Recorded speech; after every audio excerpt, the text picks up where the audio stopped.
Hey y'all, this is Tyler from TylerBlakeArt.com again, and this is day 9 of 100 Days of Making Comics for me. I had something to show you. I mean, I still have it, but I left it at home this morning and I'm at work, and this is while I have time to shoot the video, so I'll just show that tomorrow. I printed out a test page on page 1 with the text boxes kind of just put in as placeholders with some text in there, just to kind of give an idea how it would look. And I'm not really sure if I like it yet or not. Maybe, it's not inked yet, and the pencils are still rough, so maybe it just looks weird, but I just don't know. Because, I want it to be of a level of quality that's worthy of publication, so I don't want to do any of the newbie mistakes like having the text right up against the edge of the text box and creating tangents and that sort of thing.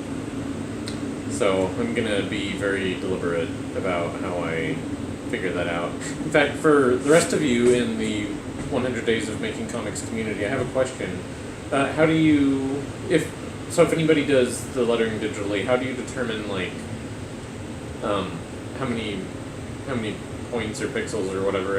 How do you determine what size to do the lettering to where, for something that will be printed, not a digital comic, to where it will be readable but not take up too much space? What are some of your ideas and processes for doing that? So, and I'm using GIMP currently. I am looking at, I think I might do a monthly plan for Photoshop, because what I want to, and I don't know if I'll actually print this one. I may, it's an 8-page story, so I might print it as part of a collection with some other short stories later on, or I might just print it as a mini comic that could be used as a Kickstarter reward. But when I do after this, the project that I'm sort of building up towards, that this is practice for, will be more of a full-length comic. And that one I'm looking at using Alterna's printing partnership program that Peter Samedi has, from Alterna Comics, has several videos where he kind of talks about that, and that seems pretty cool to me. So, but of course it has to be in a Photoshop file for that. So, and the other thing is that with GIMP, if somebody knows that I'm wrong on this, please correct me, but my understanding is that with GIMP you can only do RGB, and for pretty much any print run you need CMYK, and I haven't figured out a way to do that with GIMP so far. So anyway, I'm still, I spent time this morning with the lettering, but I'm also still working on the pencils, just checking along with that.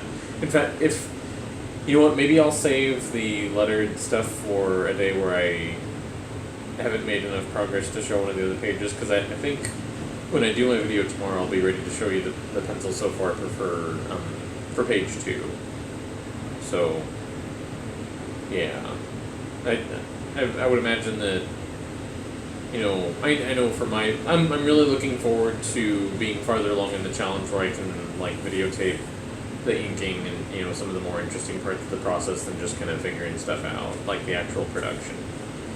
So, and my pencils, because I'm penciling in blue, I find that doesn't show up very well on camera, so it's kind of like, if I videotape that, it's kind of like watching me go like that on paper, and it doesn't really show up as anything. So I probably won't really start doing a lot of process shots until I, start the inking and then the coloring after that. So anyways, if any of you have slogged through 4 minutes and 40 seconds of this, I thank you for your kind attention, and I will see you tomorrow. Bye.